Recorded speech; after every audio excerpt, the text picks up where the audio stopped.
Capítulo 25. Pascal caminaba por el sendero de luz, en dirección al conocido muro del cementerio de Montparnasse. Prudente se movía por el centro de aquella pálida vía en medio de tinieblas abismales. De vez en cuando, sonidos desconocidos llegaban hasta él, y en esta ocasión alcanzó a distinguir una silueta lejana que también recorría uno de aquellos senderos, aunque a mucha distancia de él, en un tramo donde la luz se ramificaba con mayor intensidad. Se preguntó si sería uno de aquellos fantasmas errantes de los que le habían hablado, muertos que no habían sido enterrados y que por ello pasaban su tiempo de espera recorriendo enormes distancias, sin poder establecerse de forma definitiva en ningún cementerio. Le preguntaría a Lafayette. El chico sentía curiosidad por recorrer nuevos caminos blanquecinos. Hasta aquel momento solo había pisado el que llevaba a Montparnasse. ¿Qué otros destinos conducirían los numerosos hilos de luz que se perdían en la negrura? Intuyó que pronto lo descubriría. Pascal se detuvo en seco. Acababa de detectar un sonido precioso, una voz dulce, que se imponía sobre la atmósfera vacía y los ruidos del paisaje. Era una llamada. Ven, ayúdame. La voz, de una armonía seductora, lo envolvía con un fondo de infinita tristeza que lo subyugó, impidiéndole pensar en otra cosa. Se olvidó de Michel, de sus amigos, de su familia. La suavidad aterciopelada de aquellas palabras parecía acariciarlo con su delicada insistencia. Ven, ayúdame. Qué deliciosa criatura podía emitir un mensaje tan conmovedor, aunque aquella llamada procediese de la oscuridad. Pascal, en medio de su estado de ensoñación, alcanzó a percibir cómo alguien corría por el camino luminoso hacia él. También le gritaba algo que Pascal, absorto en la musicalidad que lo rodeaba, no podía entender. No quería despertar. Dio un paso fuera del sendero, dejándose llevar por el arrullo de la voz anónima, que ahora incorporaba una sensualidad magnética. Se dejaba llevar por su cadencia absorbente, ni sentía sus propios pasos dejándose conducir hacia una penumbra que ya no le daba miedo. Se sentía en el paraíso. Algo le agarró el hombro antes de que terminara de abandonar la zona luminosa, y Pascal se volvió molesto por aquella intromisión. Una chica de hermosas facciones y gesto de preocupación le hablaba sin soltarlo, aunque él no lograba escucharla, pues seguía sometido a la invitación hipnótica. Ven, ayúdame. Ven, ayúdame. Pascal intentaba librarse de aquella desconocida con empujones violentos. Lo necesitaban. Tenía que acudir a la llamada. ¿Por qué ella no le dejaba en paz y seguía su camino? Pero la mujer insistía, mientras hablaba con su voz inaudible, procurando atraerlo hacia la zona central del sendero. La chica dio entonces a Pascal una contundente bofetada, dejándole los dedos marcados en la mejilla. En aquel instante, aquella atmósfera mágica se rompió en mil pedazos. La voz sensual se corrompió, dando paso a un clamor gutural, rabioso, como si decenas de criaturas aullaran de impotencia ante una presa que podía escaparse. ¿De cuánto tiempo disponemos antes de que se descubra la desaparición de Michel? Preguntó la vieja Daphne, que ya estaba organizando el zafarrancho para los que quedaban en el mundo de los vivos. Los tres se encontraban todavía en el desván, velando la puerta oscura. Sus padres la suelen llamar una vez por semana, aventuró Dominique. No son de los agobiantes y saben que Michel es muy independiente y le molesta que la controlen. Aún así, si dentro de unos días ella no les ha enviado ningún mensaje con el móvil ni ha contestado el teléfono a la residencia, se empezará a liar la cosa. De acuerdo, repitió la bruja, pensando. Varios días. Más de los que, en principio, necesitamos. Aquellas últimas palabras desconcertaron a Dominique. ¿Más de lo que necesitamos? Repitió perplejo. ¿Crees que Pascal volverá tan pronto de su misión? Tiene que hacerlo, matizó la bruja. Solo cuenta con 24 horas de las nuestras en la tierra de la espera. Recuerda que eso supone 7 jornadas allí. Aunque pase bastante tiempo en la región de la oscuridad, donde puede prolongar ese plazo, sigue existiendo un límite. Si Pascal lo incumple, con o sin Michel, ya no podrá volver. Nunca. A todos los efectos, para nosotros será como si hubiera muerto. Dominique asintió, angustiado. Jules, con cierta timidez, quiso intervenir. A mí esto me mola un montón, ya sabéis. Pero lo del secuestro, ¿no deberíamos decírselo a la policía? No serviría de nada. Piensa que hasta hace poco yo me habría reído de todo esto, reconoció Dominique. Imagina cómo puede reaccionar la policía si les vas con el cuento de que a tu amiga la ha raptado un vampiro y la ha enviado al más allá. Además, si decimos que ha desaparecido y en la residencia confirman que está de viaje... Sí, así están las cosas, convino la vidente. Siento que te hayas visto involucrado en todo esto, Jules. Pero esta guerra es nuestra. Ellos no pueden ayudarnos. El aludido se encogió de hombros. No os disculpéis, para mí todo esto sigue siendo un sueño. Pero lo de Michelle... En fin, vosotros mandáis. Daphne paseaba nerviosa por el desván. Pascal tiene ahora su propio desafío. Pero nosotros aquí también. En cuanto el vampiro perciba que el viajero ha vuelto a cruzar la puerta, vendrá hacia ella para destruirla. Madre mía. Dominique empezó a sudar. ¿Insinúas que seremos nosotros los encargados de proteger la puerta oscura? ¿Ves a alguien más? La bruja lo miraba, inquisitiva. Solo nos tenemos a nosotros. Recuerda lo que ocurriría si la puerta se destruyese estando Pascal en el otro mundo. Pero, ¿cómo podemos defendernos de un monstruo así? Dominique no las tenía todas consigo, aunque quería ayudar a su amigo. Porque tú eres una profesional en estos asuntos, pero nosotros... Ahora la vidente se volvió hacia Jules. Bueno, Jules, ha llegado el momento de que nos demuestres si tu pasión gótica es una simple cuestión estética o, por el contrario, hay algo más. El aludido se irguió. Aquel comentario había logrado provocarlo. ¿Qué quieres? Cuéntale a Dominique cómo se defiende uno de un vampiro. Jules sonrió. Lo sabía todo sobre uno de sus monstruos favoritos. Mientras se disponía a hablar, se sentía como el profesor Van Helsing en Drácula, cuyo rasgo principal constituían sus grandes conocimientos sobre males extraños. Como están muertos, no se les puede atacar con armas normales, empezó. Bueno, no están ni vivos ni muertos, por eso se les llama los no muertos. Hay que evitar mirarlos a los ojos porque pueden dominar tu mente. No soportan el olor a ajo ni los crucifijos. No se reflejan en los espejos y la luz del sol les hace daño. Así que se mueven solo durante la noche. ¿Y qué hacen por el día? Preguntó Dominique. Duermen. Permanecen en una especie de estado letárgico, aclaró la bruja. Normalmente utilizan para ello el ataúd donde fueron enterrados, pero cuando se pone el sol, despiertan. Para acabar con ellos hace falta atacarlos con plata bendecida, continuó Jules. Pero no morirán de verdad hasta que se les clave una estaca de madera. Tiene que ser de madera, en el corazón. A ser posible, madera de roble, matizó Daphne. Y después de eso... hay que decapitarlos. Terminó Jules con entusiasmo. Y quemar el cuerpo. Qué sencillo todo, ¿no? Comentó con ironía el otro chico, desde su silla de ruedas. La vidente alcanzó una bolsa de las que había traído de su casa y extrajo de ella varios objetos. A continuación, se volvió y entregó a cada chico un puñal de plata y un frasco de cristal que contenía un líquido transparente. Tomad, dijo. A partir de ahora tenéis que estar preparados para enfrentaros al ataque de alguna de esas criaturas de la noche. La plata los debilita mucho.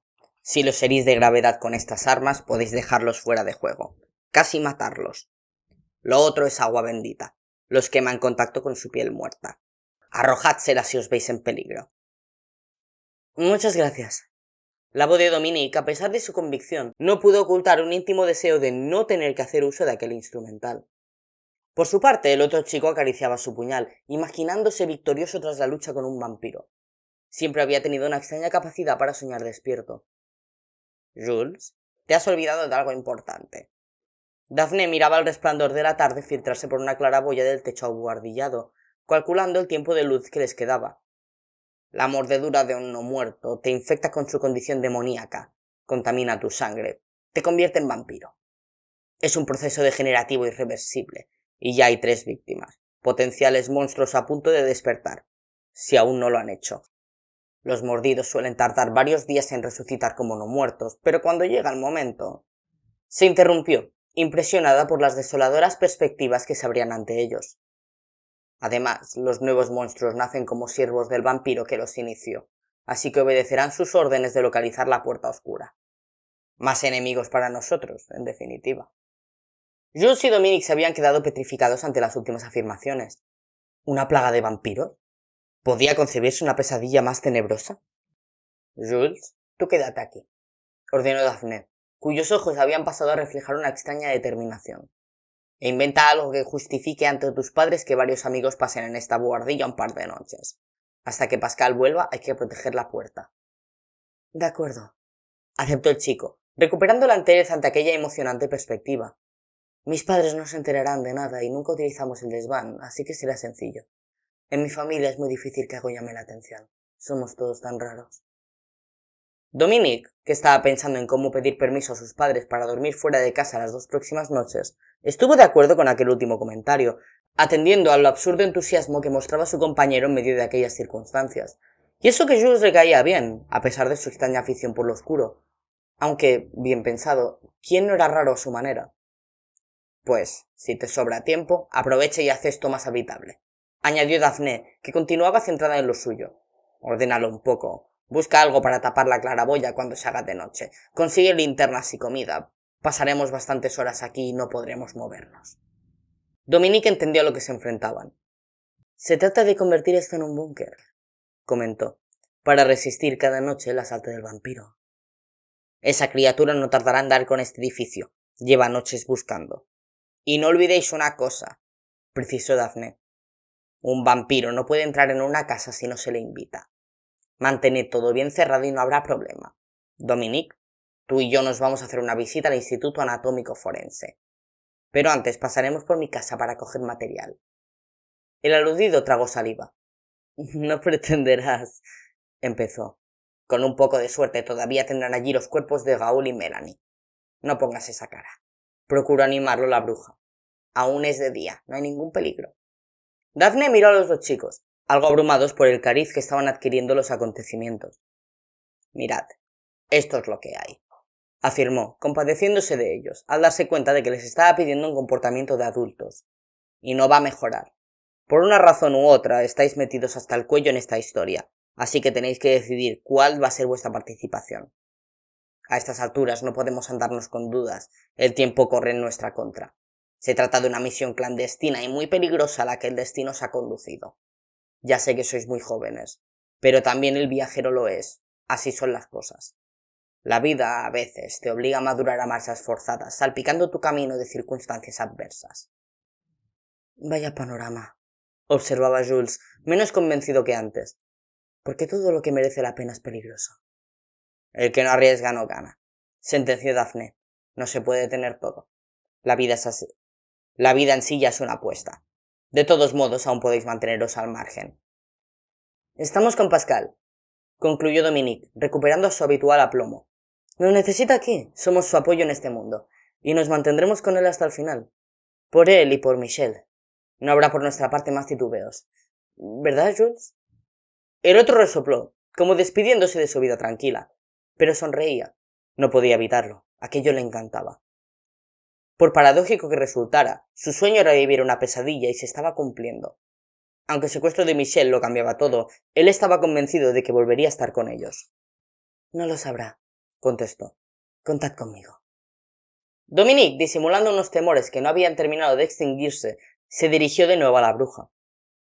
Seguimos, Daphne. Muy bien, respondió ella, satisfecha.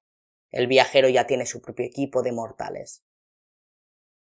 Pascal despertó asustado de su ensoñación gracias a la bofetada, e intentó apartarse del extremo del camino para obedecer a la chica desconocida, cuyas palabras ahora sí oía.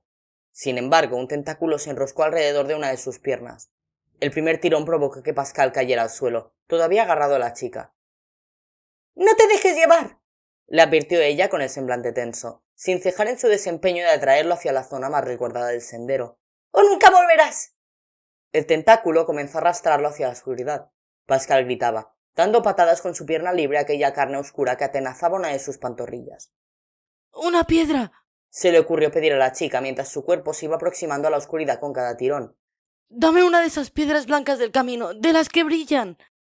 Cada centímetro que ganaba la negrura era jaleado por multitud de gemidos hambrientos, en un tono agudo que, en otras circunstancias, habría resultado gracioso. —¡Son alimañas nocturnas! ¡Carroñeros! —avisó la chica entregándole la roca. —Están llegando más. Son como hienas. Si te sacan por completo de la luz, te devorarán. ¡Resiste! Pascal estaba al borde de la oscuridad, a punto de ser apartado del camino. No podía esperar más. Percibía aquellas presencias, notaba sus ojos afilados cayendo sobre él con ansia carnicera. Impulsó su brazo armado con todas sus fuerzas. La piedra bien agarrada en la mano, dándose cuenta de que si no acertaba se rompería él mismo la pierna. Pero acertó. Del tentáculo negro saltaron chispas. Se oyó un bramido gutural que anuló los gimoteos carroñeros de las alimañas nocturnas y, por fin, Pascal vio libre su propia pierna, amoratada bajo el pantalón roto.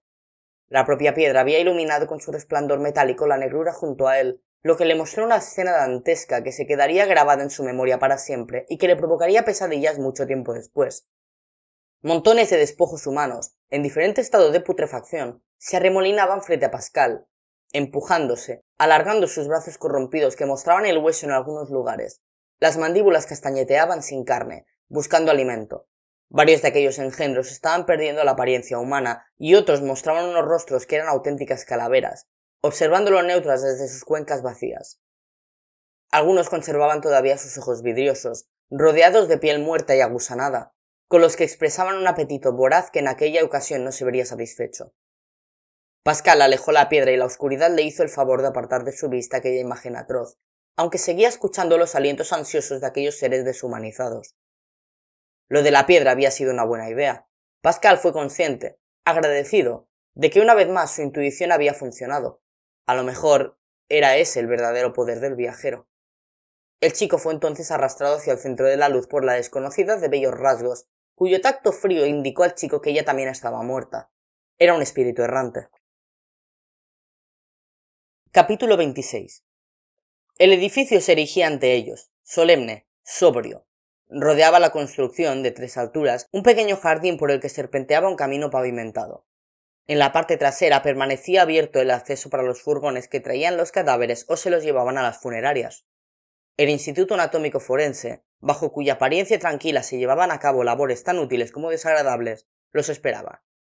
¿Qué tal estoy?, preguntaba Daphne, que se había vestido, para la ocasión, de entrañable anciana. Dominique, a pesar de sus nervios, sonrió. Muy bien, seguro que pasas por la bola de Melanie.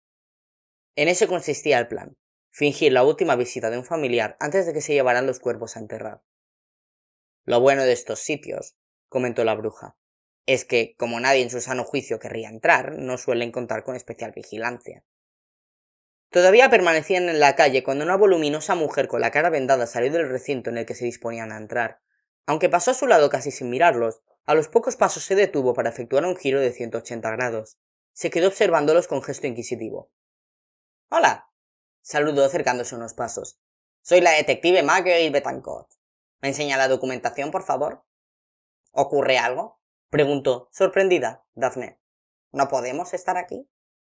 Las dos mujeres se miraron con detenimiento, calibrándose mutuamente. La bruja rogó para que la detective no le registrase el bolso. «Sí pueden», contestó Marguerite. «Esto es un simple control rutinario, nada más». Le enseñaron lo que pedía. Dominique la había reconocido. Era la que dirigía la investigación por la muerte de Delaveau y había estado muy presente en el instituto. La detective, por su parte, tenía buena memoria para las caras. Aún así, había estado a punto de no reconocer a aquella señora que, por primera vez, veía vestida de una forma convencional. No se le olvidaría su nombre. Pensaba investigarla. Demasiadas coincidencias. En el hospital aquella noche, en el Parque Monceau con los chicos asesinados, ahora allí. Por cierto, indagó devolviéndoles los carnés. ¿No estuvo usted hace unos días en el hospital Pitié-Salpêtrière? Creo que la recuerdo. Sí. Daphne mostró sorpresa ante la capacidad de retentiva de aquella policía, pero decidió no mentir. La mentira levanta sospechas. Mi ayudante sufrió una agresión por la noche. ¿Estaba usted allí? Sí. La detective no despegaba los ojos de ella. Qué casualidad, ¿verdad? Aquellas últimas palabras rezumaban sarcasmo, pero Daphne simuló no captarlo. Marguerite se fijó en la pareja tan extraña que hacían la anciana y el chaval en silla de ruedas. Ardían deseos de averiguar qué los relacionaba, pero se abstuvo de plantearlo. Ya habría tiempo de obtener más información. ¿Se disponían a entrar en el Instituto Anatómico Forense? Ella señaló el edificio frente a ellos. ¿Cómo se han detenido aquí? Daphne se apresuró a negar con la cabeza. No, gracias a Dios. Fingió. Nos hemos parado a hablar al encontrarnos, eso es todo. Se hizo el silencio, mientras una Marguerite poco convencida reanudaba su calculadora inspección ocular. ¿Y tú? ¿No deberías estar en clase?, interrogó al joven. No tengo clase esta tarde, respondió Dominique conteniendo la ansiedad. Que tengan un buen día. Se despidió Marguerite dándose la vuelta y comenzando a alejarse. Dominique y Daphne recuperaban su respiración cuando la detective se volvió una vez más. Dominique, ¿en qué liceo estudias? Daphne habría querido prevenirle para que mintiera, pero no tuvo tiempo. En el Marie Curie, señora. Marguerite se acarició el collar que le colgaba al cuello, cuyas piedras castañetearon al tocarse. Pascal recuperaba el aliento, sentado sobre aquella tierra pálida que hacía juego con el tono inmaculado del semblante de ella. Se había salvado por poco, como atestiguaban los gruñidos que se iban apagando conforme la manada de muertos se alejaba en las tinieblas. Gracias, de verdad, dijo él, procurando frenar el latido de sus sienes. Me has salvado la vida. La joven se echó a reír. Qué difícil es hacer eso en este mundo. Ha sido un placer. Pascal quiso saber a qué se acababa de enfrentar. Ese sonido que me envolvía anuló mi voluntad. No podía pensar. He estado a punto de suicidarme yendo hacia esos monstruos. Jamás me había ocurrido algo parecido. ¿Quién me llamaba con esa voz tan seductora? Sirenas. En cuanto comiences a oír su llamada, tápate los oídos. Piensa en otra cosa, advertía la chica. Son almas en pena que vagan por la oscuridad y cuyos lamentos son irresistibles. Se las bautizó así porque su maléfico poder recuerda a unas criaturas mitológicas con el mismo nombre que aparecen en la epopeya de Ulises. Allí se las describe como seres cuyo canto es tan hermoso que los marinos que las oyen no pueden resistirse, por lo que acaban dirigiendo sus buques contra los arrecifes. Los supervivientes son asesinados sin piedad. Pascal asintió. Pero, ¿por qué lo hacen? ¿Qué quieren? Nadie lo sabe, porque nadie que haya respondido a su llamada ha vuelto para contarlo. Su efecto es letal. Quizás su eterna soledad lo que les hace llamar a todo lo que vislumbran desde la noche de la que no pueden huir. Pero tú ni siquiera habrías llegado a verlas, pues los carroñeros han intuido que caerías bajo su hechizo y se han interpuesto para devorarte. ¿Y esos carroñeros que dices? Ella sonreía. Para ser el viajero ignoras muchas cosas. Pascal se dio cuenta entonces de que ella lo había identificado. Lógico, un ser vivo en aquel lugar resultaba demasiado llamativo. Esos seres no son humanos. Como has podido comprobar, se trata de simples animales depredadores. Ni siquiera conservan la inteligencia, son frutos de la degeneración provocada por el mal. Se dedican a moverse entre las sombras, buscando saciar su permanente apetito de carne mientras se van corrompiendo, pudriendo. Al final, el mal se los lleva a mayores profundidades. No sé qué harían en vida para terminar así, pero es un horizonte desolador. El chico asintió. Veo que sabes quién soy. Me llamo Pascal. ¿Y tú? Beatriz, viajero Pascal. Soy un espíritu errante. Recorro los caminos sin pausa, pues no tengo tumba a la que reposar durante el tiempo de la espera. Aquel dato despertó de nuevo la curiosidad de Pascal. Esa chica era el primer muerto con el que se encontraba en aquellas peculiares circunstancias. ¿Por qué no tienes tumba? Preguntó, deseando que aquella cuestión no fuese incómoda para ella. ¿Es que no te enterraron al morir? Ella no tuvo inconveniente en responder. En realidad, dispongo de una tumba en el mundo de los vivos, pero está vacía. Como no aloja mis restos, no me sirve aquí de refugio. Dejé hace 10 años el mundo de los vivos, pero nunca encontraron mi cuerpo, así que no pudieron enterrarme. Solo cuento allí con una lápida donde mi familia acude a depositar flores. Lo siento, titubeó Pascal, arrepintiéndose de haber sacado un tema tan triste. Beatriz se echó a reír. No te preocupes. Hace tiempo que he superado mi propia historia. Aquí todo se relativiza. El viajero suspiró, agradecido por la frescura que la chica mostraba en todo momento. Por eso se atrevió a seguir indagando. ¿Y cómo te las apañas para moverte por aquí? Con todos los peligros que hay. Nunca me aparto de los caminos. Además, los espíritus errantes tenemos la capacidad de avanzar mucho más deprisa que el resto de las criaturas de este mundo. Por eso llegué a tiempo de salvarte. La verdad era que aquella chica tenía muy buen aspecto, por lo que Pascal no pudo evitar fijarse un instante en ella. De piel fina, casi transparente. Su pelo castaño le caía hasta los hombros y su cuerpo esbelto destacaba bajo unos vaqueros ajustados y una camiseta de marca. Pascal supuso que era la ropa que vestía cuando terminó su vida. Sus ojos algo rasgados y sus finas cejas le otorgaban un aire exótico, oriental. La chica miraba siempre con intensidad, como ofreciendo su compromiso a través de las pupilas. El suyo era un rostro suave y honesto, de una belleza más serena que excitante. A Pascal le chocaba mucho pensar que estaba muerta. No pudo evitar un comentario. Estás muy bien. Al segundo siguiente, Pascal no podía creer que hubiese dicho aquello. Además, ¿a qué venía en aquel momento? No mentía ni había hecho nada malo, pero el recuerdo de Michelle le hizo sentirse extrañamente culpable por una observación tan frívola. Muchas gracias, contestó ella, esbozando una amplia sonrisa. La muerte me sorprendió muy joven. Tenía 17 años. Su aire inocente impidió a Pascal indagar sobre la causa de su prematura muerte. Ya lo intentaría más adelante. Además, una vez recuperado del ataque de los carroñeros y del hechizo de las sirenas, estaba impaciente por llegar al cementerio. Beatriz, te agradezco mucho lo que has hecho por mí, pero ahora tengo que ir al cementerio de Montparnasse. Es muy urgente. Nadie mejor que yo te puede guiar. Te están esperando. Vamos. Y dice que es su abuela. Aquella empleada del Instituto Anatómico Forense no parecía muy simpática y, en efecto, no lo era. Observaba a Daphne con ciertas reticencias. Sí, necesito ver a la niña antes de perderla para siempre, respondió la bruja con el gesto lacrimoso que requerían las circunstancias. La empleada dudaba. Pero es que lo que me pide es un poco irregular. ¿Y quién es el chico que la acompaña? Los interrumpió un médico que debía de estar escuchando la conversación. Soy el doctor Marcel Laville. ¿Algún problema? Laville, que había reconocido a la bruja al instante, pues en cierto modo esperaba su visita, no puso objeción alguna a la petición de la anciana, que fue conducida junto a Dominique hasta el depósito donde se guardaban los cuerpos. El chico notó cómo sus manos resbalaban debido a un sudor nervioso. Nunca había visto a un muerto, y eso que de hospitales sabía mucho por experiencia propia. Daphne caminaba a su lado, en silencio. Aquella oportuna aparición del médico apenas la había sorprendido. Encajaba con su inexplicable intuición de que se ofrecía ante ellos un camino expedito para su labor sagrada. ¡Qué misterio! Percibía en su piel una extraña complicidad del entorno, que le provocaba una confianza absurda ante una misión que, siendo realista, no podía salir bien. Ni siquiera contaban con un plan de huida. El bien proveerá, se dijo. La bruja no quiso compartir con Dominique sus sensaciones, pues lo que el chico necesitaba, dado las circunstancias, era no distinguir en la bruja ni el más leve atisbo de inseguridad.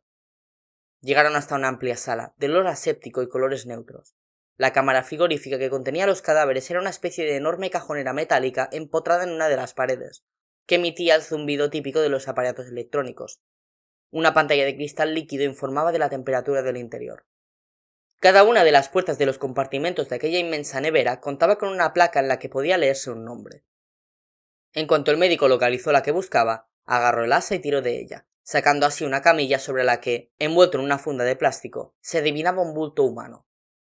A continuación, el doctor Laville abrió la cremallera y Daphne y Dominique pudieron contemplar el deteriorado rostro de una chica muy joven. Parecía dormida, aunque su extrema palidez delataba su verdadero estado. ¿Le importaría dejarnos solos, por favor?, solicitó la bruja. Necesitamos intimidad para despedirnos. El médico pareció dudar un momento, pero enseguida aceptó. En realidad, su aparente titubeo respondía a una simple pose para salvaguardar su enigmático papel en aquella historia. Él debía quedarse al margen mientras no fuera imprescindible su aparición en escena. No podía intervenir antes, es lo que requería su otra identidad. Marcel sonrió. Por supuesto que estaba dispuesto a dejar sola a aquella extraña pareja, pues era muy consciente de lo que se disponían a hacer. Él mismo lo había preparado todo para que aquel encuentro se produjera con éxito. Avísenme en cuanto hayan terminado, advirtió con gesto rutinario, iniciando sus pasos hacia la puerta de la sala. Cuando Marcel Laville se hubo marchado, Daphne abandonó su pose de abuelita consternada. Ajena a lo cerca que se quedaba el doctor para supervisar el proceso, inició las comprobaciones. ¿Qué hora es? Estamos en un sótano, así que no podemos calcular cuánto tiempo queda de luz natural. Dominique, sufriendo con aprensión el extraño olor que despedía aquel cuerpo inerte, consultó su reloj. No tenemos mucho tiempo. Pues démonos prisa. La bruja abrió su enorme bolso y extrajo de él 2 estacas de madera, un mazo, un enorme cuchillo, ajos y una botella pequeña con gasolina. ¿Estás preparado? Ella atendía al gesto congestionado de Dominique, que se dedicaba a respirar profundamente para intentar recuperar la calma. Era su primer encuentro directo con la muerte.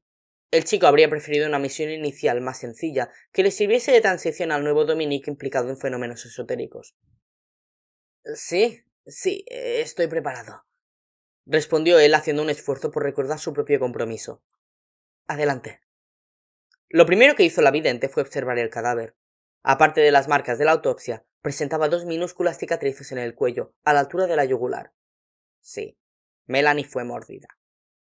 Daphne estudió el interior de aquel cajón metálico. Hay arañazos, confirmó. Melanie ya es un vampiro. Ha despertado. Anoche debió de intentar salir, pero como todavía está muy débil no lo logró. Necesita su primera dosis de sangre para recuperar energía. Dominique creyó desmayarse de miedo. En un rato aquella muerte iba a despertar. Y ellos allí estaban locos. Daphne dejó sus objetos sobre una mesa cercana y llegó hasta la puerta de la sala, que cerró bloqueándola con el pestillo. No nos interesa que nos interrumpan, ¿verdad? Guiñó un ojo a Dominique. Busca el compartimento de Gaul y ábrelo. Dominique aproximó su silla hasta la cámara frigorífica, alucinando por el modo en el que hablaba Daphne. Empleaba el mismo tono que habría usado para pedirle un simple pañuelo. ¿Cómo era capaz, en medio de aquel panorama tan lúgubre? Dominique leyó el nombre de Gaul en una de las etiquetas de aquellos cajones. Lo que le gustó fue que la vidente se dirigiese a él como si no existiera su silla de ruedas.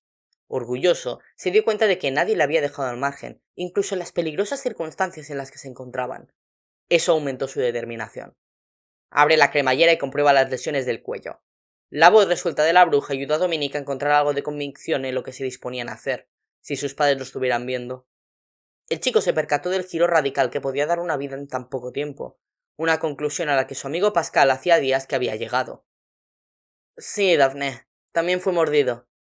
De acuerdo, habrá que clavarles la estaca a la vez, para evitar despertares anticipados. Dominique se quedó sin respiración. Su adrenalina subía y bajaba como una montaña rusa. Pensé que de esto te ibas a encargar tú, Daphne, confesó. Era mi intención, pero no puedo clavar 2 estacas a la vez. Lo entiendes, ¿no? Claro. La bruja se le acercó y le colocó un ramillete de ajos alrededor del cuello. Por su parte, Dominique dejó asomar una cadena de oro con un crucifijo que colgaba bajo su barbilla. Lo más importante es que no dudes, aleccionó la bruja a su ayudante. Oigas lo que oigas, veas lo que veas, golpea la estaca e introdúcela en su corazón. No pares, no te detengas hasta que lo hayas hecho. Después, ya me encargaré yo del resto. Dominique tragaba saliva sin parar. Asintió con la cabeza, los ojos clavados en los objetos que sostenían sus manos temblorosas. Aunque no puedes ayudarte de los latidos, calcula el punto exacto del corazón. Le susurró Daphne, que se encontraba en la misma posición sobre Melanie, y apoya la punta de la estaca justo encima. Un trueno retumbó en el exterior, metros más arriba. Atardecer de tormenta. El Señor es mi pastor, comenzó a recitar con voz trémula Dominique. Nada me falta. Él me lleva a pacer con las verdes praderas. Él me guía más allá de las aguas inmóviles. Siguió rezando hasta llegar a unas palabras que se le antojaron especialmente consoladoras. Y aunque marche por el valle de las sombras, no temeré el mal.